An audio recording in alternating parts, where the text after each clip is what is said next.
All right, guys. So as far as storage, we all just have to make do with what we've got. We have a work space outside, which you'll see, but we live in Denver. It's April, and we're still going to have freezing weather, probably for the next 4 weeks, spotty. So this is where I'm going to store our paint after I do my inventory. Um, Once we get past our freezing point, I can move our paint out to the building, which will be much more convenient. But for now, this is where it's going to go. This is the paint, and I'm going to get a sheet of paper. I'm going to do my inventory, and then I'm going to load the shelf. So I finished doing my inventory. I just kind of chicken scratched it, and I'm going to put it in my my official planner, and I just wanted to show you. So this is our DIY inventory. This is our Fairy Chalk Mother. Then there's this is that this Sweet Pickins milk paint, and then here's our other miscellaneous brands. Down at the bottom, we did purchase some samples from Home Depot that we're just, we're going to keep down there for whatever. And this is the beginning of our inventory. I think keeping track of what you have and being organized is going to be a huge key to this entire process. And that's why I wanted to share this with you right at the start. Hey guys, so now I'm going to do an inventory of all my brushes, and I already started with the Paint Pixie, the large buffer. This is also a Paint Pixie buffing brush. This is the Paint Pixie wax brush.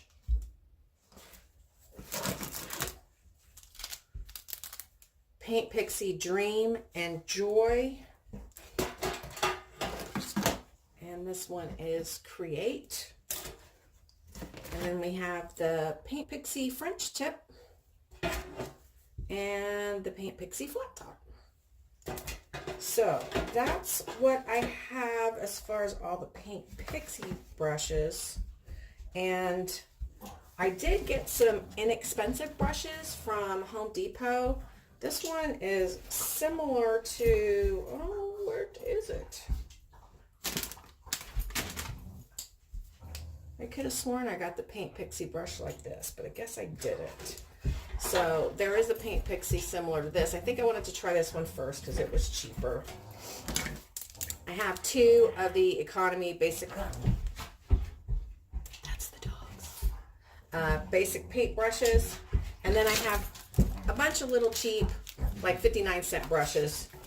I'll be right back. All right, let's go outside, guys.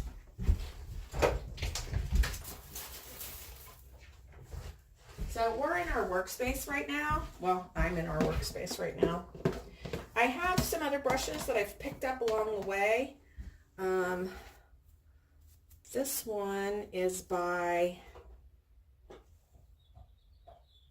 Home Decor. This one's plaid. And this one's gonna need to probably get soaked. And then I have a whole bunch of these, because you will need these type of brushes. I have these pouncing brushes for adding texture.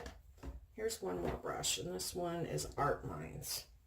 So I have these little containers that I saved from hot chocolate, and this is what I'm going to store my brushes in, and we'll do a tutorial one day on a DIY storage container that I'm going to do with this.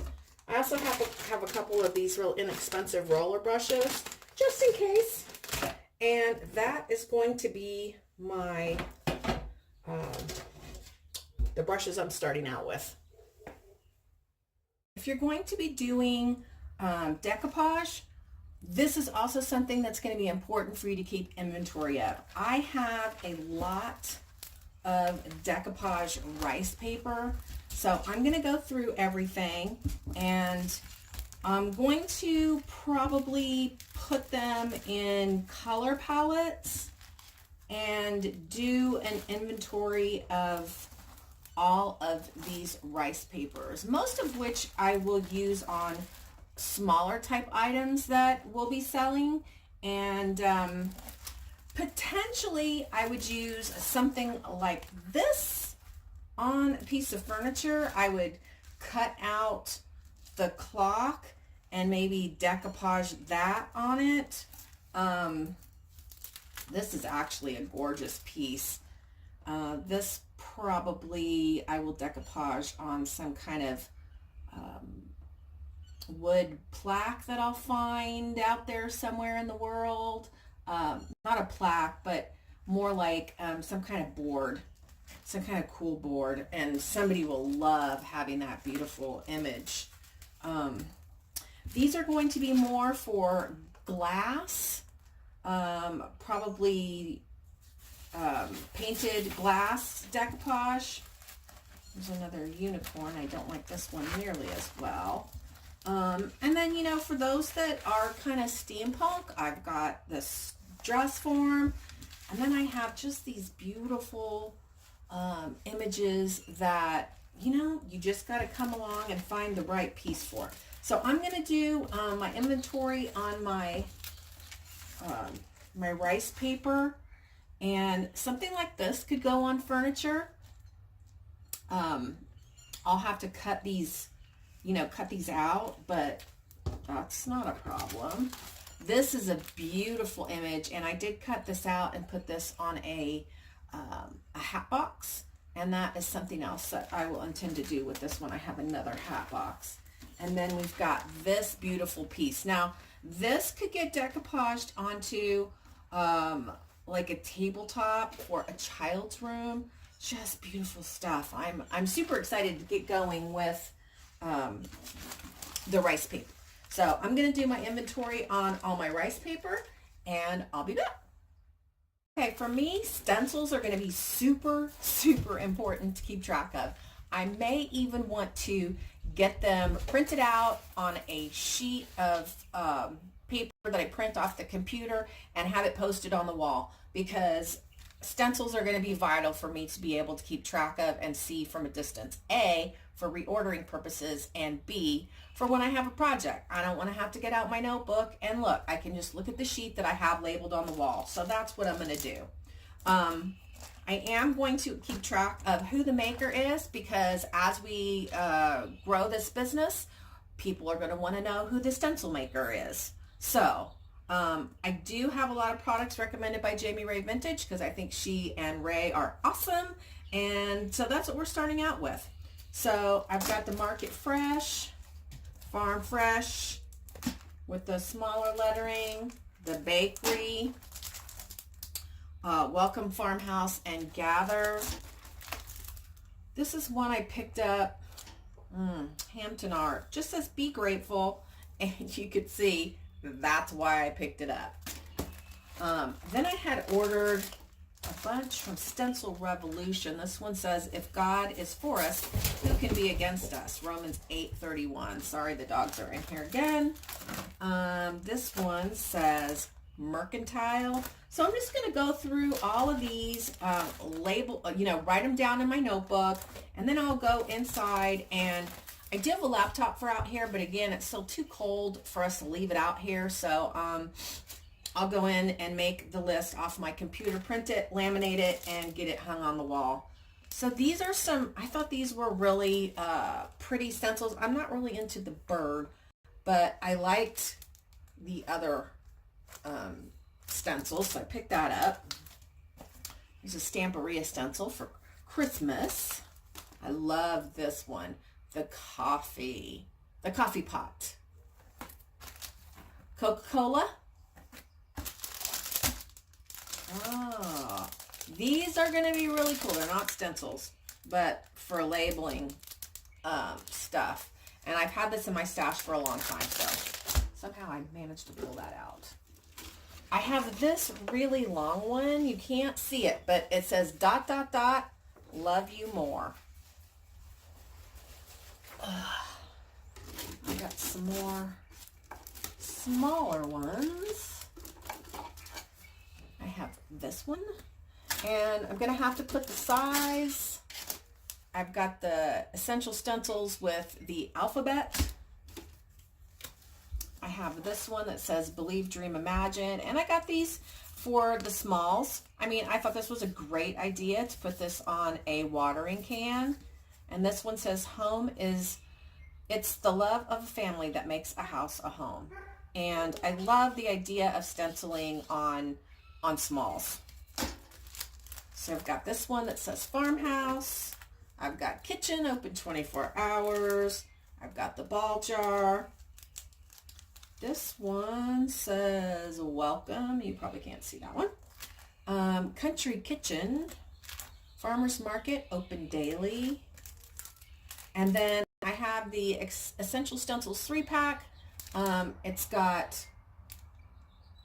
it's a 4-pack. Love mercy, walk humbly, act justly. So yeah, it's 3. And then I have some larger ones. This one's God Bless America. I picked up, so this one was $4.99. I got this at Tuesday morning. This one was $1.99. I thought this would be a great one to have. Look what they did with it on this plaque. I've had this one for a super long time by Gabrielle Polacco, and it's just got these really cool, it's complicated with the heart. Love. I picked this one up somewhere. It was really inexpensive. And this one, Folk Art, $1.99.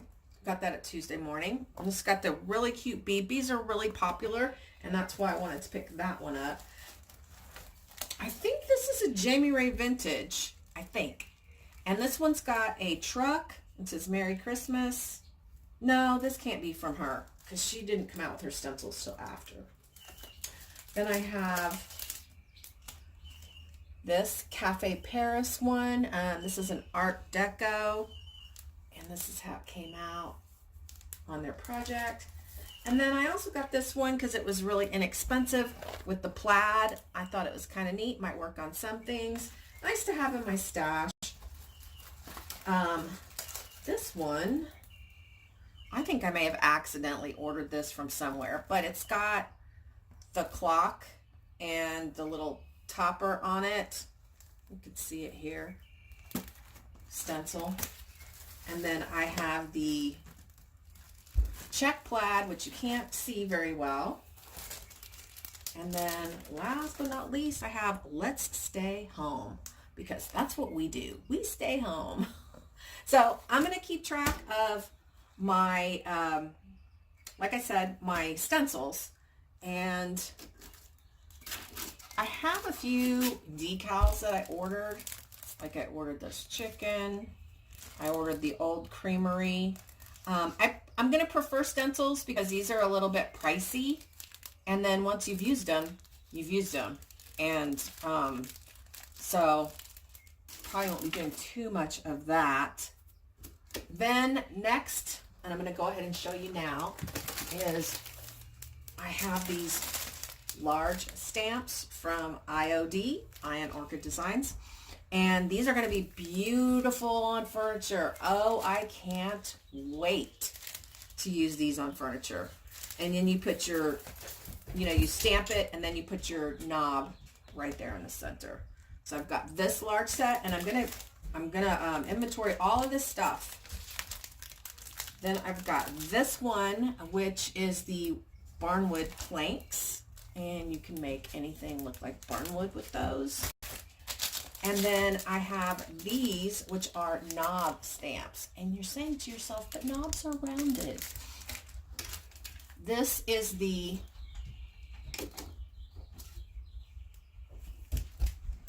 a stamper for that. I gotta figure out how to put this on. But this will press right onto your knob, and it'll curve around your knob. So super cool. Yeah, we'll do molds in a minute. for now, this is going to be how we're storing our stencils. The large stencils are going to be pressed up against the wall behind this large, heavy organizer. And then I've got my smaller stencils, more medium-sized stencils, and then our 8x10 stencils. Over here I have our large stamps tucked in back there. I have to get, these are going to have to lay flat, the rice papers. So I think I'm going to get a storage container with drawers for right here. And then I will store the rice papers in there. This is what I'm using for our molds for right now. And these will be my iron orchid. These are the Prima. And then these are papers that I've just I don't have a lot of these. I just have 3. Those are going to get us started with doing drawer fronts if we choose to. I'm really excited about this one. It's very Parisian and I really want to do a dresser with that. As far as our smalls, I'm not going to inventory our smalls. This is not all our smalls at all. We have a whole lot more in storage and we're going to get started painting today. Down here I have storage. This is like miscellaneous, you know, there's some wire mesh in there. There's some Gorilla Glue and things like that. Over here I have a whole lot of florals. And these will be used when I'm displaying things like for instance, when I'm going to paint this and then distress it, but if I want to display that in our other building, you know, I'll want to put some flowers in it, make it look more, you know, how they would make it look in their home. So I'm not going to, like I said, I'm not going to inventory the smalls because I can just like look at the smalls, and we'll be bringing more and piling them in here and getting started. I do have some baskets down here. I have more room for florals. That one down there is kind of a seasonal one. And then over here, I have all my wreath making stuff. I haven't been into wreath making so much lately, but I may want to at some point in time. So that's going to be everything today on trying to become organized. I hope you guys enjoyed. This is my first video for this channel. Hopefully I'll get better and we'll see you soon. Thanks for watching. Bye.